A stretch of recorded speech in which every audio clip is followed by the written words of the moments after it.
सर्वांना सविनय जय भीम। आज निवडणुकीचा प्रचाराचा शेवटचा दिवस आहे।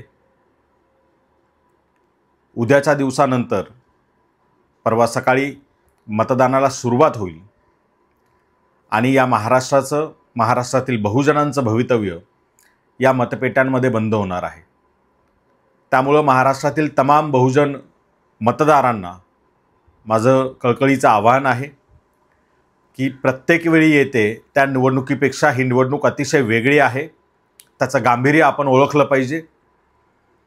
ज्या पक्षांना आलटून पालटून आपण कायम सत्तेत बसवत आलो, काही काळ विरोधी बाकावर बसायचं, पुन्हा सत्तेत जायचं, पुन्हा विरोधी बाकावर यायचं, अशी ज्या दोन पक्षांमध्ये सातत्याने अदलाबदल सुरू आहे, या अदलाबदलीमध्ये तुमच्या माझ्यासारख्या बहुजन समाजातल्या कार्यकर्त्याला, इथल्या बहुजनांच्या प्रश्नांना कुठेही जागा नाही। आणि या सगळ्या घराणेशाहीच्या, ज्याला बाहेरून लेबल लोकशाहीचं लावलंय, मात्र आतून सगळा माल हा लोकशाहीच्या ऐवजी घराणेशाहीचा भरलेला आहे। या घराणेशाहीला बाळासाहेब आंबेडकरांनी मराठा खानावळ म्हणून या ठिकाणी नाव दिलेलं आहे की या राज्यात एक जातीय घराणेशाही ही सत्तेवर आहे कायम। मग ते थोरात असेल, विखे असेल, पवार असेल, देशमुख असेल, अशा पद्धतीची ही घराणी प्रत्येक जिल्ह्यात तालुक्यात आपल्याला दिसतात। आणि या घराण्यातलाच कधी काका निवडून येतो, कधी मामा निवडून येतो, कधी काकू निवडून येते, कधी मावशी निवडून येते, कधी नातू निवडून येतो, कधी भाऊ निवडून येतो, कधी बहीण निवडून येते। पण त्या ठिकाणी कुठल्याही प्रकारे बहुजन समाजाला प्रतिनिधित्व दिले जात नाही। आपल्या प्रश्नांची या ठिकाणी सोडवणूक केली जात नाही। त्यामुळे आता ही संधी आहे, या 20 तारखेला डोकं शांत ठेवून, डोक्यात पक्का विचार ठेवून वंचित बहुजन आघाडीने, या एकमेव पक्षाने या महाराष्ट्रातल्या या घराणेशाहीच्या, जातीयवादाच्या आणि धर्मांध राजकारणाच्या विरोधात शड्डू ठोकला आणि 199 उमेदवार मैदानात उतरवलेले आहेत। त्यामुळे सर्व मतदार बंधू भगिनींना माझं कळकळीचं आवाहन आहे, या 20 तारखेला गॅस सिलेंडर या चिन्हासमोरील बटन दाबून आपण वंचित बहुजन आघाडीच्या उमेदवारांना भरघोस मतांनी विजयी करायचं आहे। आपल्याला दिलेलं आरक्षणाचं जे काही संरक्षण आहे ते काढून घेण्याचं काम काँग्रेस, राष्ट्रवादी, शिवसेना, भाजपा या सगळ्या पक्षांकडून केलं जात आहे। महायुतीचंही तेच धोरण आहे आणि महाविकास आघाडीचंही तेच धोरण आहे।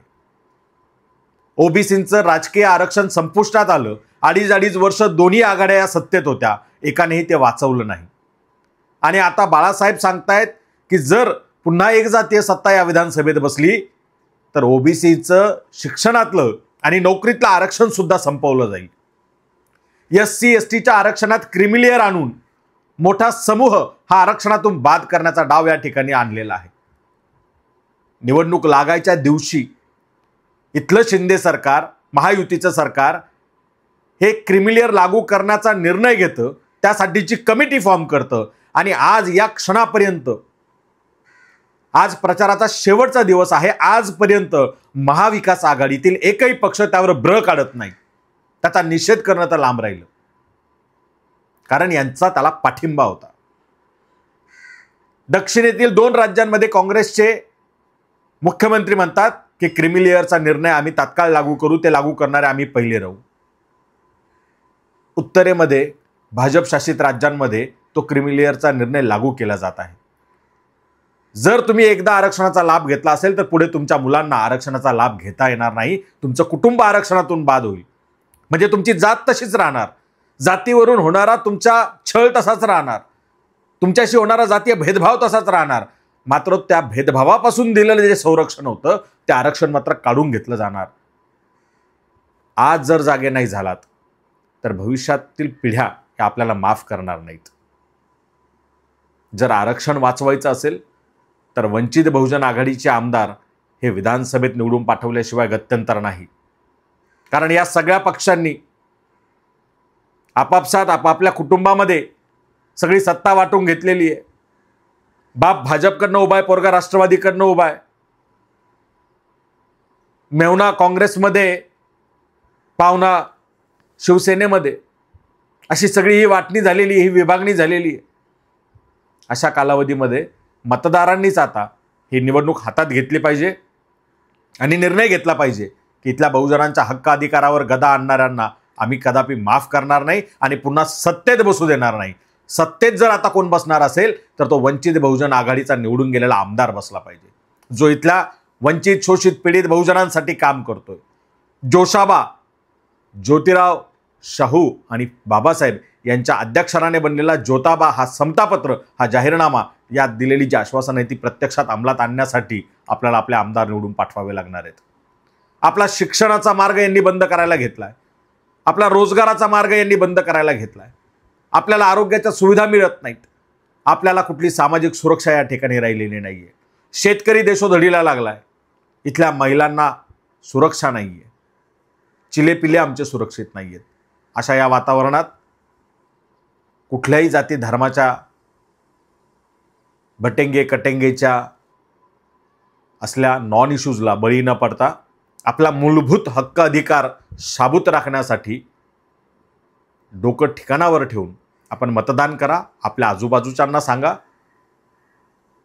आणि जे कुणी या महाविकास आघाडीच्या आणि महायुतीच्या घराणेशाहीला वाचवण्यासाठी, या एक जातीय मराठा खानावळीला वाचवण्यासाठी, पुन्हा सत्ता त्यांच्या हातात देण्यासाठी राबतायत, मग ते पत्रकार असतील, ते वकील असतील, कवी, साहित्यिक, आंबेडकरवादी म्हणवणारे असतील, पुरोगामी म्हणवणारे असतील, या सगळ्यांना नाकारा. कारण यांचा काहीतरी स्वार्थ मनात ठेवून हे लोक काम करतायत. 2019चं उदाहरण देतो. एक पत्रकार त्यावेळेला सातत्याने चॅनलवर यायचे, वंचितच्या विरोधात बोलायचे, महाविकास आघाडीची बाजू घेऊन बोलायचे, मी निरपेक्ष आहे म्हणायचे. अरुण खोरे त्यांचं नाव. निवडणूक झाल्यानंतर मग त्यांनी त्यांचा खरा अजेंडा बाहेर काढला आणि महाविकास आघाडीकडे मागणी केली की मला विधान परिषद हवी आहे, मी तुमच्यासाठी इतकं काम केलं. त्यांना तर काही मिळालं नाही.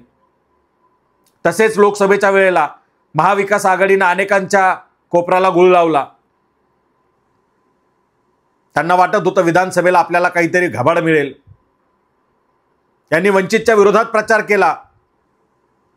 मधल्या काळात यांच्या बैठका झाल्या, महाविकास आघाडीकडे कोणत्या जागा मागायच्या, किती जागा मागायच्या, पत्रकार परिषदा झाल्या.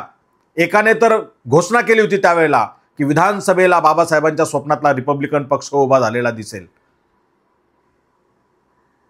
आता कुठे गेला तो रिपब्लिकन पक्ष? यांच्यातल्या एकालाही उभं नाही केलं काँग्रेसने, राष्ट्रवादीने आणि शिवसेनेनं उद्धव ठाकरेंच्या. एकालाही. आता कदाचित यांना पुढची काही आश्वासनं मिळाली असतील की तुम्हाला विधान परिषद देऊ, महामंडळ देऊ, अमुक अमुक ठिकाणी नियुक्त्या देऊ, या संस्थेवर घेऊ, त्या संस्थेवर घेऊ. या सगळ्या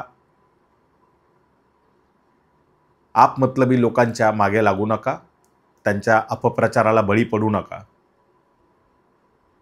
हे जे आज निर्भय बनो म्हणत सभा घेत फिरणारे, येणाऱ्या काळात लक्षात ठेवा की हे कशासाठी निर्भय बनो म्हणून इथल्या घराणेशाहीला संरक्षण देत होते.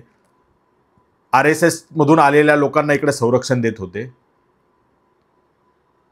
शिवसेना, काँग्रेस, राष्ट्रवादीची घराणेशाही वाचवण्यासाठी हे का सभा घेत होते हे आपल्या समोर येईल.